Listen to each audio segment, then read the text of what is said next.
Welcome to the show, and thanks for checking us out. I hope you guys enjoy this episode. We've got a great guest, Dale Crover, who is the drummer for the Melvins, and he's been in a ton of other bands, including for a brief time Nirvana. He plays on a few songs on Incesticide and Bleach and some other recordings, but I just can't believe how many recordings he's played on besides Nirvana and the Melvins. I mean, if you count all his bands, the Melvins alone have like 32 albums, and they have a new one coming out. And also, Dale just released a solo album. So we'll talk about all this. And I had a really great time talking with Dale. Even my girlfriend, who was in the other room, said she could hear me laughing really hard. So I think you guys will enjoy this too. Check it out. All right. Well, welcome, Dale Crover, to the Chuck Shoot Podcast. How you doing? Good, Chuck. How are you? Great. Yeah, it's a beautiful sunny day here. Are you still in LA? I am. Yeah. So you've lived there since like 99 or something, right? Correct. Yeah. So if we can, though, I do want to tell you, you have such an amazing story. I've heard so many interviews you've done, and you've got a lot of tales to tell. And so if we could start at the beginning, back in Aberdeen, Washington, which is, I didn't realize 3 bands have come from that area. The Melvins, Nirvana, and then I didn't know Metal Church had a couple members from there. And also you said a Doobie Brother. Yeah. I can't remember his name. Patrick Simmons, I think it was. That might be him. Yeah. The main guy. But so I'm actually from Seattle. I moved to Arizona in 2008, but I've been to Aberdeen a couple times. But I want to hear from you. Can you explain to the listeners Aberdeen, Washington, like what it's like and what it was like growing up there in I guess it would have been the 80s, right? 70s. 70s and 80s. 60s. I was born in 1967 in Aberdeen, Washington. Woohoo! And I don't know, it was a sleepy middle of nowhere logging town. And sometime after I was born, the industry took a big dump, and then it became a big, depressing, not super great place. I mean, growing up, I guess it was fine, you know? Yeah, like you were saying, there's actually 3 bands that came from there, which is kind of amazing considering how isolated and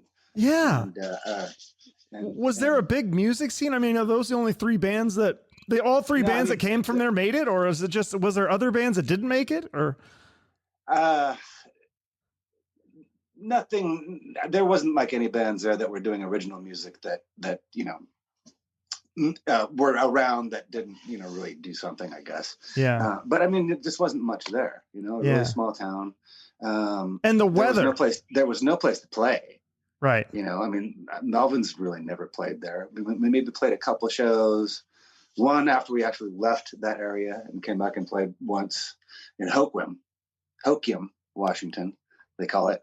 But otherwise, there was nothing going on there. Mm-hmm. Really. Yeah, and the weather there, though, can you describe, like, the weather is so, I mean, Seattle is kind of dark and dreary, but I feel like Aberdeen, it's worse. I feel like there's no days of sun in Aberdeen. Yeah.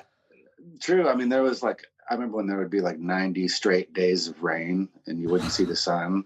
And, not too different from England, Yeah. Very much the same, like Liverpool. Did that bother you at all, or did you just get used to it? Because I kind of got used to it living in Seattle. And then it was like when I went to college and I was in Central Washington, I realized, the sun comes out a lot more over here, and it totally. And then when I moved back, that's when it kind of I realized, I don't really like this. Yeah. Well, plus Aberdeen's also right underneath the rainforest. The Olympic National Rainforest. Uh-huh. So it gets a lot of rain. Dumped on it constantly. But it's different. Like when it rains here, it'll just like open up and just pour, and there it's just like a constant drizzle. Right.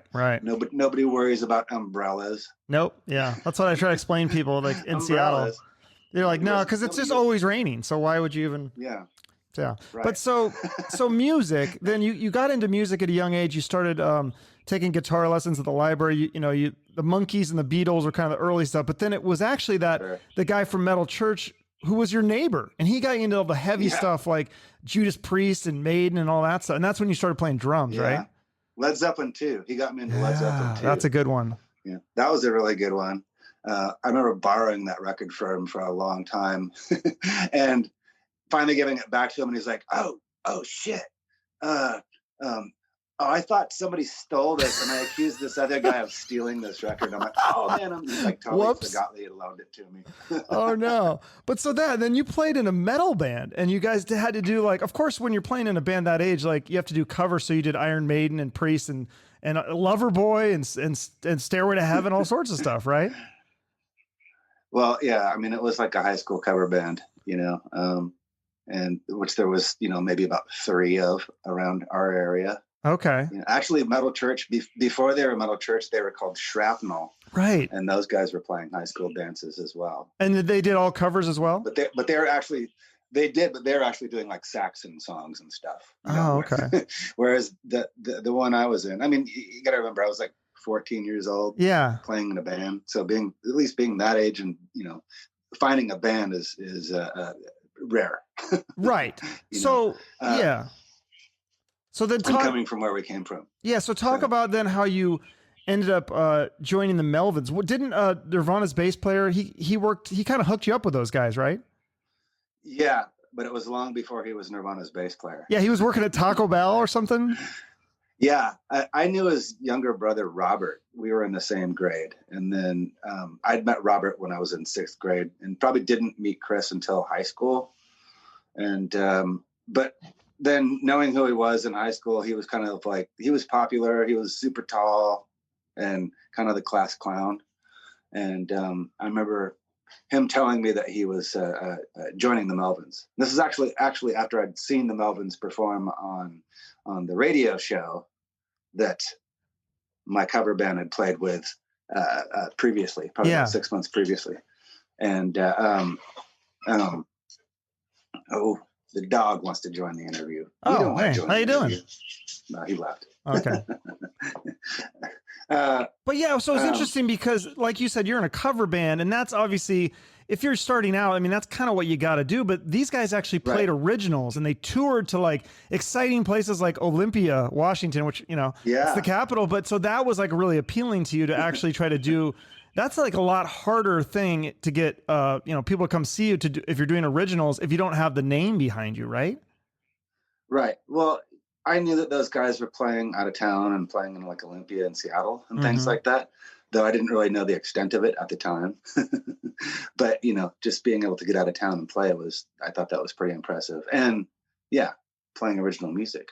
You know, so yeah, how do you get people to come see you with original? Isn't that harder to draw a crowd, or is there certain clubs that kind of just that they always have original bands, so people just used to that and they like to? Well, yeah, back then we were playing places like the Tropicana, which was a punk rock club in Olympia, and you know, there was somewhat of a small scene for that stuff. That's cool. You know, and then same with Seattle. And so, did they kind of get you into more of that punk rock music, like Black Flag and Butthole Surfers and stuff? Yeah. Absolutely. Because you were playing Stooges. You were more into metal at that point.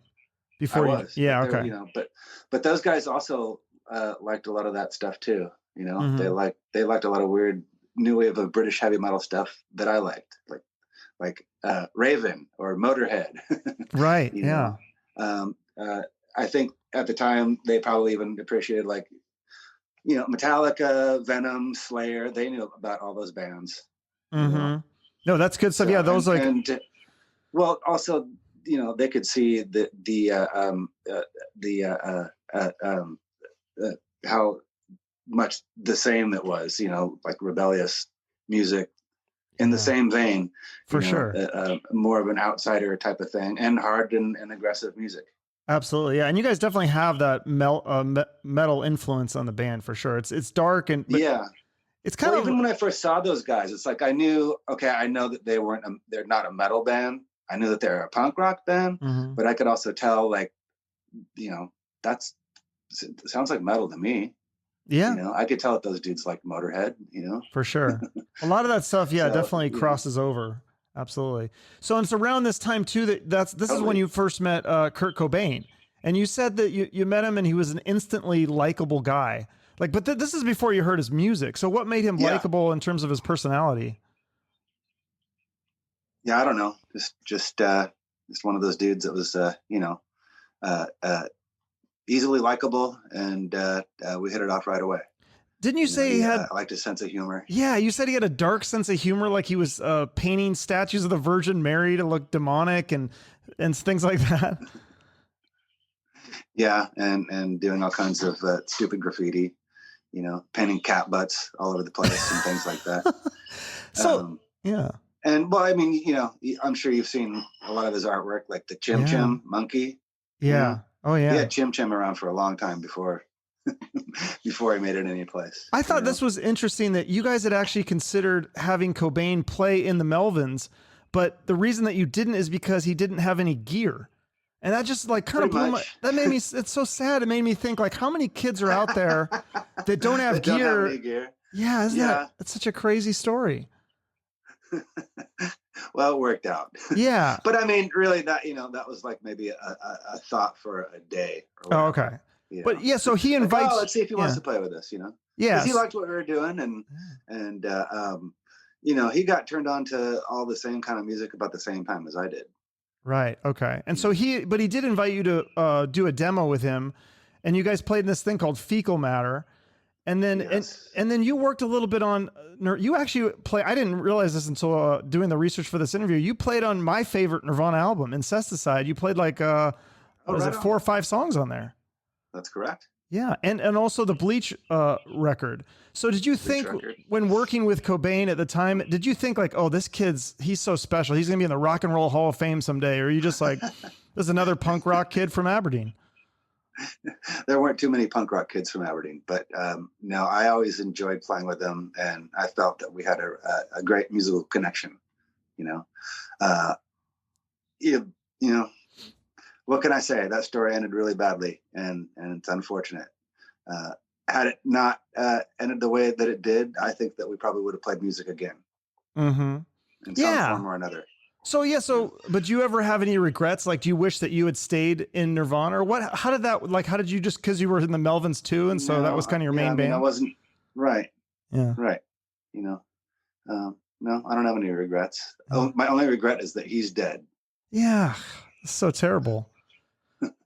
Well, so I don't think there's anything that I could have done that would have changed that. Yeah, maybe, but I doubt it. Right. So the last time it was like, I heard you say 1990 was the last time you had a real job. You were working at Round Table Pizza, which I loved. Was this in Seattle? No, it was in San Francisco. Oh, that was in San Francisco. Okay. So I interview a lot of guys from the 80s rock bands, and I'm always fascinated by that scene, the whole like Sunset Strip of the 80s. Well, how much? Because all of them worked at pizza places. Probably, yeah. But how much? I remember going into a Subway around here and like looking at the dudes and going, "Yeah, that dude's in a glam band." That you can totally tell. Right, for sure. But so, how much involvement did you have? Were you around the Seattle scene at all? Because I know you're in Aberdeen, and then you're in San Francisco, and now you're in LA. Did you live in Seattle at all? I mean, or did you know? No, never lived there. I mean, we knew all those people from there, but yeah, we'd only go up there and go to shows, and I don't know, we had some friends that we used to hang out with there and get into trouble with. Okay. So what made you guys decide to move to San Francisco? Just a bigger city? But I mean, also, we had recorded our first record down there and met some people that our label was from there. And I don't know, Seattle at the time was, it wasn't though there were great bands and things like that there, it wasn't some like hotbed of gigs happening, at that time. Well, you say you're from there, right? From Seattle, yeah. From Seattle. Do you remember, and I don't know how old you are, but there was a time period when there were no all ages gigs there because of some stuff that happened in a nightclub called Scoochie's. Oh, no, I haven't heard of that one. Yeah. So about mid 80s, probably about a year and a half or so after I had been playing with the Melvins, all of a sudden you couldn't get an all ages gig in Seattle. They just didn't exist because there was some trouble, drugs or something that happened at this nightclub. And so that was it for all ages shows in Seattle. And that's why a bunch of them happened in Tacoma. There was a bunch of big shows that happened there in the late 80s. And there was only a few places really to play in Seattle. Central Tavern was kind of happening for a while. There was a place called the Vogue, but in our eyes, we had an opportunity to go to San Francisco and do something different. And they're just, Seattle hadn't happened yet. Yeah, for sure. Okay. There really wasn't anything happening there that we couldn't just go to San Francisco and make happen. Right. And, so so then so Seattle, we basically moved away and started over. Yeah. And then the Seattle thing happened and blew up, and then we came back and played shows, and it was like we never left. That's awesome. Yeah, and it's so cool because Kurt helped you out. His obviously Nirvana blows up, and they released the Incesticide CD, and so that's got to be a nice royalty check. But then he hooks you guys up with Atlantic Records, and I like what you said about them, that they didn't want to make you the next Nirvana. They wanted you guys to make their record label look cool, because you guys influence a lot of like cool bands, and so they kind of use that as a selling point, like, hey, we got the Melvins on our label, you want to like, we're cool, we're the cool label, right? Yeah, there always seemed to be this thinking that major labels are evil and they're going to rip you off, when in actuality we've been ripped off by more independent labels and things like that. Really? It's like the major labels are on the up and up. They don't want to get sued. How does the independent label rip you off? What do they don't pay you? Oh man, that sucks. Take everything and leave in the middle of the night and just close up shop. Like a bad girlfriend. Yeah. Jeez. So you guys released that Houdini. I think, is that the biggest Melvins record? And where do you guys have done so many records? Do you love that one the most, or where does it rank on your top? I like it. I don't think I love it the most, but I think it's, I'm happy with it. I'm fine that that's our biggest selling record. We still play songs off of it. So, it's not like we hate it or anything like that. Yeah. Well, so what is your favorite record then? Because you guys have so many. It's crazy. Yeah, I don't know. I used to say Stag all the time. But I don't know. We've made so many since then, and I think we've gotten better since then. So I don't know. All of them are great. Yeah. How do you keep up that, like, I mean, because you got like Axl Rose doing Chinese Democracy. It takes them like 20 years to make a record, and you guys make so many records. What is your process? Just more simple for that kind of stuff? Like, you don't produce it to death?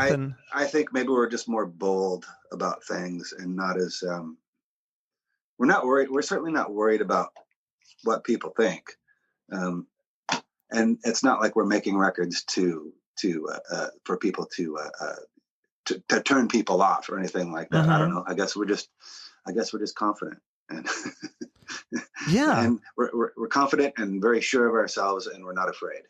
That's awesome. So then you guys have done some big shows. You got to play with Kiss, and then you got to play Ozzfest. That was cool. Well, so let's talk about the Kiss one, actually, because you did 6 shows on the reunion tour, and you kind of have a relationship with Gene Simmons. We did, and we do.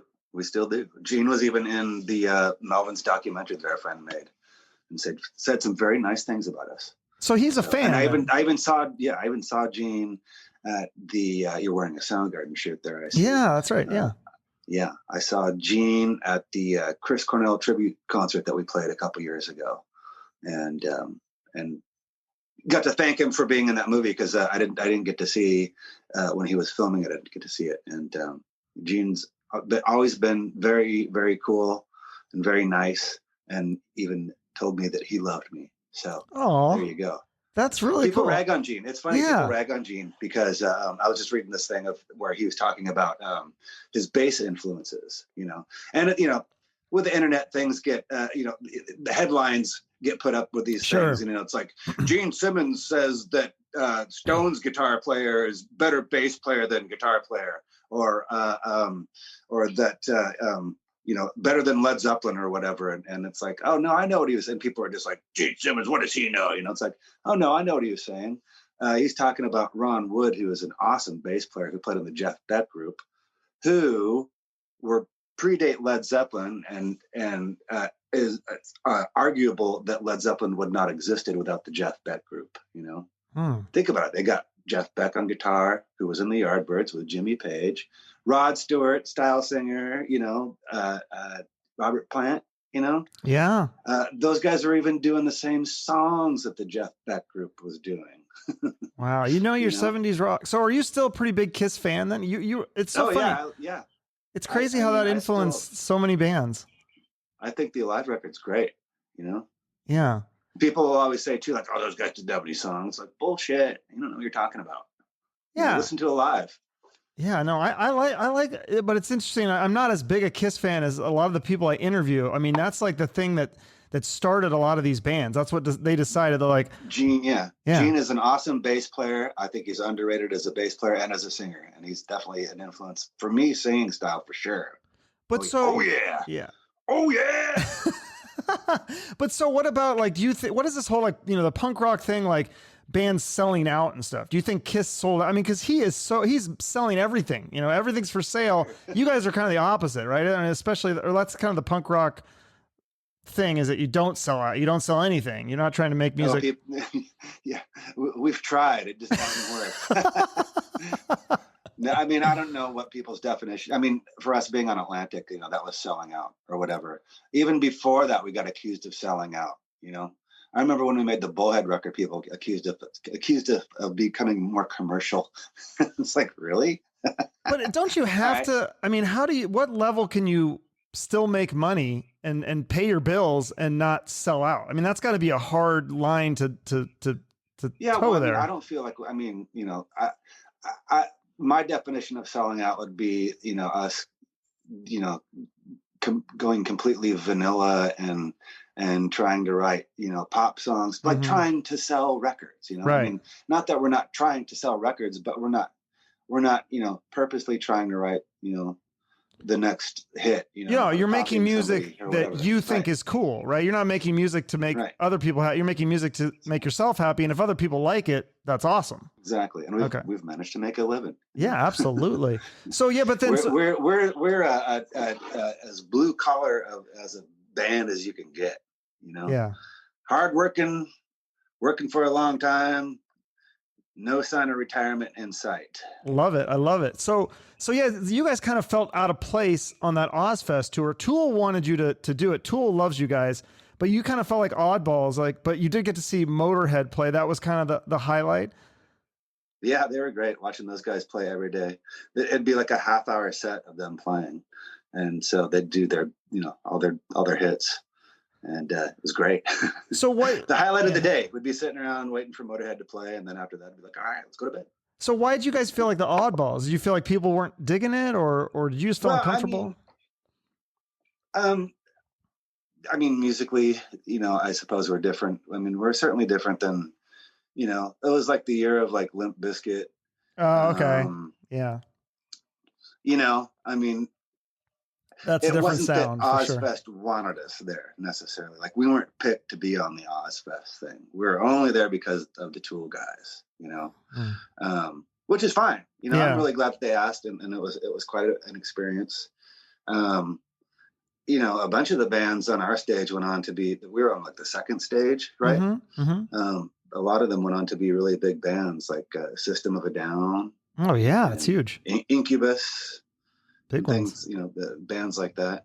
What we didn't realize until later is, you see, we were getting paid. Ozzfest was giving us like $500, and Tool were giving us another $500 and taking us on their bus. And it wasn't until I was talking to one of the guys on the second stage, one of the bands, I can't remember the band, but talking to the singer, and he's like, "Oh man, we're having a hard time. We had to call home and get money from our parents." I'm like, "Oh really? Wow, you guys are losing money?" He's like, "Well, we're not getting paid." I was like, "What? You guys aren't getting paid?" Yeah. And then I realized, like, none of those bands on that second stage were getting paid. Well, a lot of them, don't they do the pay to play? This is the thing. They do, because after that, because System of a Down and Incubus went on to be big. Yeah. So now, you know, the whole payola thing, you know, it's weird. You guys don't do that, do you? Charge bands to play with us, or do you pay all the time?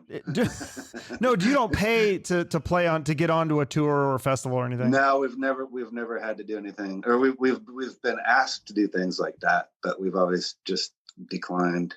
Okay. You know, I'm you know, bands would do that. They would. I mean, that was definitely, I guess, more of that time period. I mean, I'm sure it still happens. Yeah. You know, where there will be a buy-on for a tour, to where you can get on the tour to try to help sell your band or whatever. Yeah, to get in the spotlight. I guess it kind of works for the up and coming bands, but we'll talk. Labels used to spend a lot of money on that. Yeah. Well, how about, do you like performing with, what is that band called? How do you say this? Fantômas? Fantômas. Fantômas with Mike Patton and Yes. Dave Lombardo. I saw you guys do a show. It's like 2 drums. Oh, you saw the double thing. That is so, yeah. Tell me what it's like. I mean, Dave Lombardo, I can't remember. Did you say that you inspired him, which is amazing. He's an amazing drummer. Did I? I thought that's what I heard, or maybe but you got to play with him. I know that we have mutual respect for each other. Yeah. Sure. So it's got to be cool performing with him and Mike Patton. Mike Patton is a genius. Goddamn genius. It was great. It was really fun playing with Dave. I realized watching him when we've been playing together for a little bit, I'm like, you're left-handed, aren't you? And he's like, yeah. And I'm like, why does it look so weird the way he starts his fills? And I always kind of like, I would try to imitate it sometimes, before I kind of knew him, just like this drum fill he would do. I don't know, something like, I guess maybe on a song like Honey Bucket, I was trying to imitate a Dave Lombardo drum fill for a part of it. And then I realized, it's because he starts with his left hand. Oh, interesting. Yeah. Can you keep up with him? I mean, he can go so fast. Can you go as fast as him? You guys ever tried to like? I can't, but he can't go as slow as me. So I got him there. I like that. He's got it. Yeah, his stamina for that stuff is amazing. I could do it. I'd have to work myself up to it, but certainly I took over for him in Fantômas when he couldn't do some touring. So I've had to fill those shoes and do some really fast double bass stuff. Yeah. Luckily with the Fantômas stuff, it's not like you have to do a constant double bass thing for more than about 15 seconds, as opposed to a Slayer song where you got to do it for, 4 minutes. That would be hard. And speaking of double basses, like you guys actually have a couple albums where you have 2 bass players playing on the record of the. That's pretty cool. That's kind of like an interesting idea. Like how did you think of that? Yeah, I don't know. It's something that we were at the time, we'd been playing with Steve McDonald from Redd Kross, and we'd also planned on doing some playing with Jeff Pincus from the Butthole Surfers. Mm-hmm. And somehow we found ourselves in the room with both of them. And we're like, hey, why don't you guys try playing together? And it was like, oh, this is very cool. I mean, it's definitely something that we probably had thought about before. And I know that we've done something like that before live, where we'd have like Trevor Dunn come up and join us playing Night Goat along with 2 bass players. From Mr. Bungle. So, yeah, he's great. Yeah. Or, I mean, Melvins have in the past had also 2 drummers. Like we had the big business guys in the band, and so it was me and Cody Willis playing drums together. I don't know. Yeah, just seemed like something that we could do, and both of those guys are completely unique bass players on their own, and it worked. Yeah, I love the one of the albums that you did on that what you called Bases Loaded. That's such a great name. Who thought of that? Yeah, actually Trevor Dunn. Oh, okay. Yeah, he's great. He wanted to call it Bassist Loaded. Oh, that's good too. I thought that was really funny. Yeah, I mean, he'd always joked about having a record called that.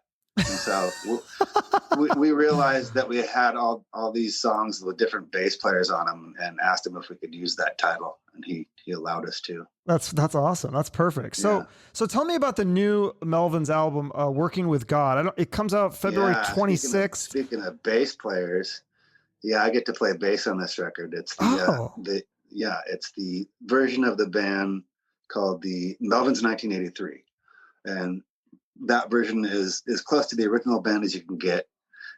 It's with Mike Dillard, the original drummer, Buzz, the original guitar player, and me, the not so original bass player. When I guess this was it's been a while now, when Jello Biafra had his 50th birthday party, that version of the band reunited to play the original demo track stuff, original demo tracks from Melvins. And we got together and we're rehearsing, and we're like, hey, this is fun. We should just write new songs. And so that's what this is. Okay. Yeah, I heard the new single. songs with the original drummer. The single, which one? The Great Good Place. I think that's the only one. Yeah. It's got a big drum opening. So that's not you playing. You only play bass? It's not. I only play bass. Okay. Yeah. Interesting. So when you guys do a live show for the Melvins, how do you pick a set list? Because, like I said, you have so many albums and so many songs. You're not expected to know all those songs, are you? No, I'm sure that we've forgotten hundreds. But I have a pretty good memory. I'm bad at putting like names to songs, but if you start playing something that's old, I can probably like remember it pretty well, for the most part. I don't know. There's songs that we kind of always play. Sure. And I mean, there's like kind of I'd say there's probably about 30 songs that we kind of get rotated. Okay. Always, I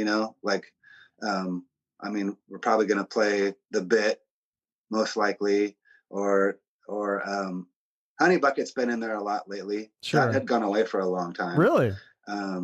Yeah. And other than we just, I don't know, probably felt like we couldn't do it justice, but sounds pretty good now. Okay. Or Night Goat, that one's going to be in there most likely. There's certain songs that we feel are probably our most popular. We will play. Sure. And I don't know, but then, there's always songs people go, how come we don't play this? Or you should do this one or that one. Right. Sometimes we'll listen. Do you ever throw sometimes my wife will make suggestions because, oh, really? She's like, oh, that's a really good song. You guys should do that. And so sometimes we listen to her. Do you guys ever do covers? I've never seen you live. Oh, all the time. Really? Yeah. Oh, absolutely. Yeah. What are some of the covers that you do? Sacrifice by Flipper was on one of our records. That's I would say kind of a popular one. Mm-hmm. Tons of Kiss covers. Melvins have always done covers. Yeah. Well, that's right. I heard the Kiss one. Yeah. Yeah. No, it's always fun when you can just throw a cover of a song that's not on a record too. And then it's kind of like a surprise for fans because they haven't heard it. Well, ever since day one, like Melvins have always done covers just because we've always liked it, and me coming from a cover band. Right. That's how you learn. Yeah. I remember when I first joined the band, we did the Hawaii 5-0 theme. Oh, that would be cool. Yeah, and we also did a Montrose song. We did this Montrose song called I Got the Fire. That was like on the second Montrose record. These are songs that are unreleased. Yeah, that would be cool to hear that. But yeah. That's fun. Or we've done everything from We Got the Beat by the Go-Go's to Living After Midnight by Judas Priest. Oh, yeah, I love that song. So then tell me about your solo record. Your solo record's out now. And you got a couple, and this new one's called Rat-A-Tat-Tat. Right, it's right there. Yeah. Yep.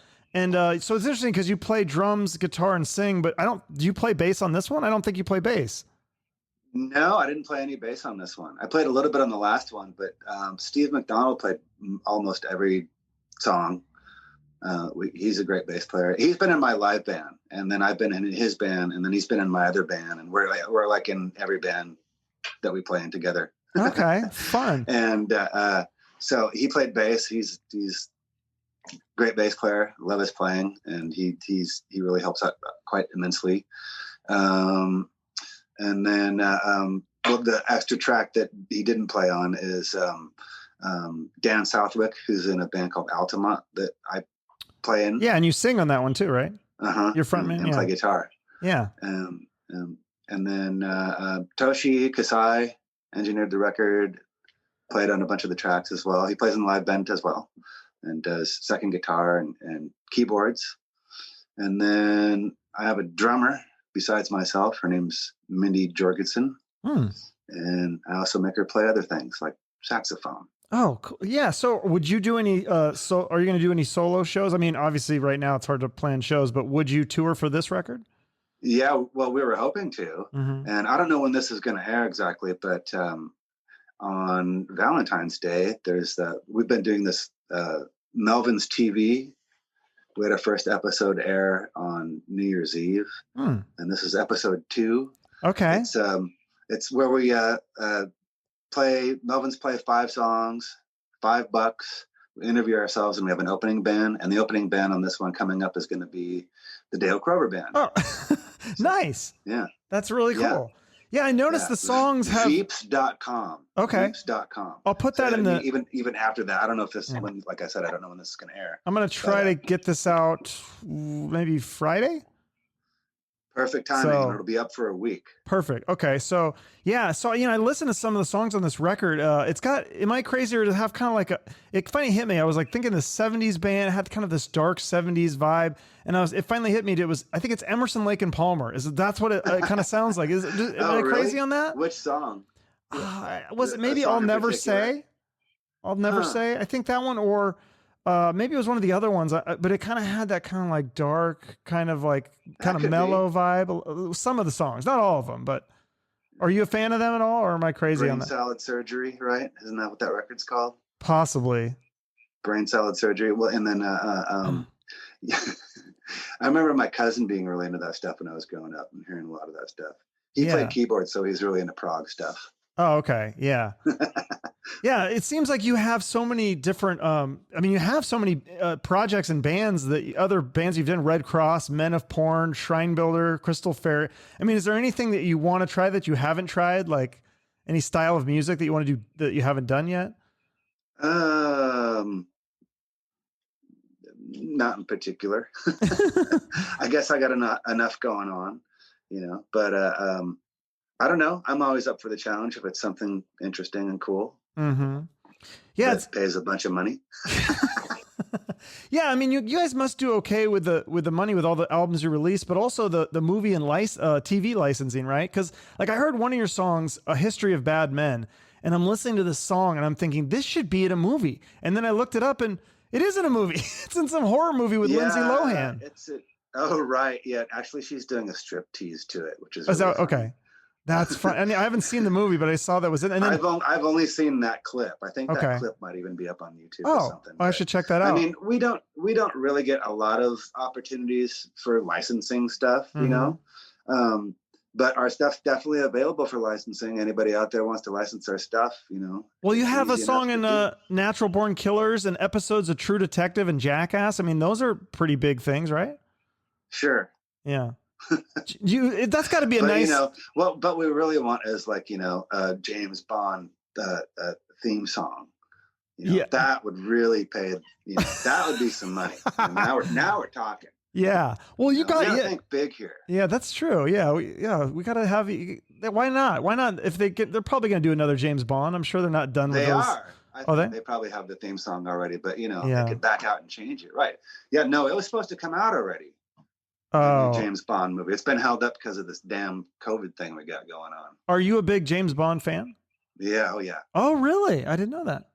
Oh, love James Bond. Yes. What other kind of movies are you into? Let me see. I guess I'd say probably one of my favorite movies would be like Clockwork Orange. Oh, I love that movie. It's so dark. Kubrick was a genius. Yeah, that was a good one. I was just talking about the first time I saw that the other day, which was I remember I was, probably 16. That's about when I saw it. Yeah. I'd been in the Melvins and I'd seen people at shows wearing Clockwork Orange shirts. And I didn't really know what it was. I didn't know if it was like a band. And then I saw, it's a movie. And a friend of mine had it at his little rental store he had. And I remember watching it and going, oh my God. Right. Not knowing anything about it and going into that, just being like, wow. That's how it was for me, because it had come out in the 70s and it was the 90s when I saw it. So I just grabbed the tape. I think my friend had recommended it. And I just remember going, what is this thing? It kind of blows you away. Yeah. For sure. I've always been a fan of Easy Rider. Ah, yeah. That's a great movie too. Yeah, for sure. So, going back to Tool, you're a big influence on them. Can you tell the story? I heard you tell this on another podcast, but I don't know if my listeners are going to hear that one. So if you could tell the story again, where you guys got pulled over by a cop in Texas and he found all these drugs on you guys. Oh yeah. Yeah, we did. We got pulled over in Texas, right outside of Houston. And the cop finds some weed on the ground right outside of our van. It wasn't ours. And that's what they all say. Yeah, right. That's not, Anyway, it's my mom's. Right. Well, I mean, funny enough that I knew it wasn't ours. Yeah. Because I knew none of us had any weed. None of us are stupid enough to have any weed driving to Texas. At least I thought. Yeah. Especially the guy who got blamed for that part, because I knew that he didn't even smoke weed. Okay. Which was our road manager at the time.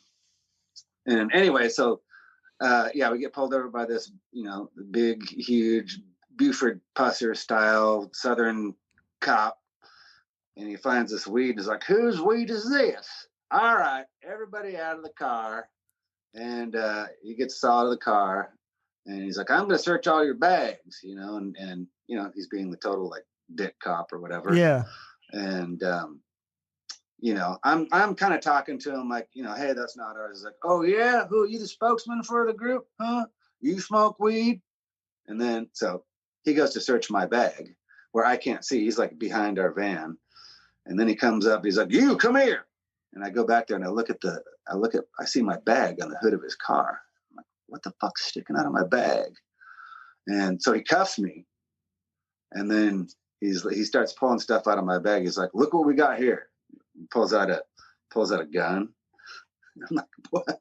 Pulls out a 9mm. He's like, "You got firearms. That's a federal offense in Texas here." And then he pulls out scales. I'm like, "What?"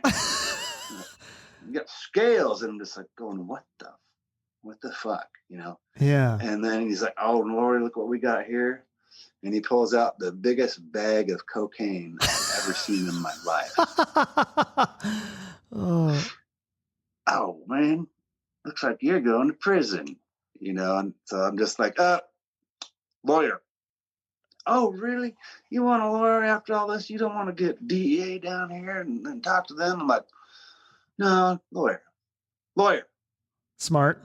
All right." And then he puts me in the car, and are you freaking out at this point? Oh yeah, I'm totally I'm thinking like, okay, this he's planted all this stuff in my bag. What I don't get, what's this scam here? Yeah, because you didn't it wasn't your stuff. It was obviously planted by somebody. By him. Right. So I was trying to figure out what the deal was. Like, okay, I didn't think it would be, I'm like, does he want money? Yeah. Should I bribe him? Like, if you look at my bag a little further, you might find something else in there, officer. So then he puts me in the car, and then, I'm like, "Hey, can I talk to my friends up there?" And he's like, "I don't know why. He's going to jail too. So want to fund weed on." I'm like, "Please." He's like, "All right." That's not part of the story. So the road manager comes back, and he looks at the hood of the car and sees all this stuff spread out. I'm like, "You see what's going on here? You're planting that stuff in my bag. Don't let him look in your guys' bag without you watching him."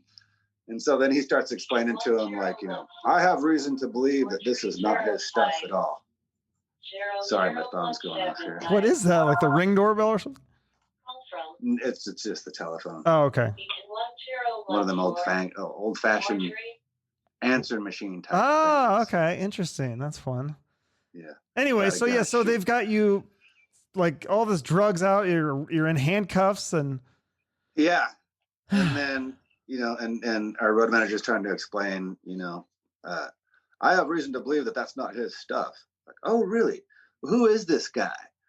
And he's like, his name's Dale Crover. He plays in this band, the Melvins." He's like, "I've never heard of you guys. I guess your show's canceled tonight, huh?" And Snoop Dogg had just come through and had been busted. And like, "Oh, this is going to be on CNN, just like the big Snoop Dogg bust." And so then he gets me out of the car, and I'm going, okay. And he's like, "Well, just wanted to tell you guys, Adam Jones from Tool said you guys are pranked." Fucker. He was friends with Adam. That's how that happened. That is classic. Did you get him back for that? Not yet. Ooh. So there we go. So you got to get him back for sure. Yeah. All right. Well, thanks so much for doing this interview. I do like to end with a charity. I don't know if your publicist told you. Is there a charity that you work with? Oh, yeah. Want to give a shout out to? I don't have one in particular, but how about breast cancer? Okay, perfect. Yeah, I'll put that on that would be easy enough. That's easy enough. Absolutely. I'll put that in the notes if people want to throw a few bucks there. And also they need to get the new Melvins record and the new Dale Crover. And then, or you have any other new music coming out with all the other 20 bands that you're in, or? Probably. Okay. No, those two things for sure. Yeah. Get my new record, get the new Melvins record. That's out. That's fresh. Okay. Should be freshly out of the oven. All right. Awesome. Well, thank you so much for doing this, Dale. I appreciate it. Thank you. Thanks, we'll be in touch. All right. Thanks. Bye-bye. Yeah, man, take care. Nice to talk to you again. All right. See you later. Okay. Bye-bye. I love that story. That is a classic prank. He's got to get Adam back for that. It's pretty elaborate. Thank you to Dale for coming on the show. Again, check out the new Melvins album and Dale's solo record. His solo stuff is very different from the Melvins, but both are very good. And make sure to follow Dale and the Melvins on social media. And while you're at it, you can give me a follow and share the episode if you enjoyed it. Or if you're listening on Apple Podcasts, if you scroll down all the way to the bottom, you can rate me a review and let me know what you think. I appreciate all your support. It really helps me out. Have a great rest of your day, and remember to shoot for the moon.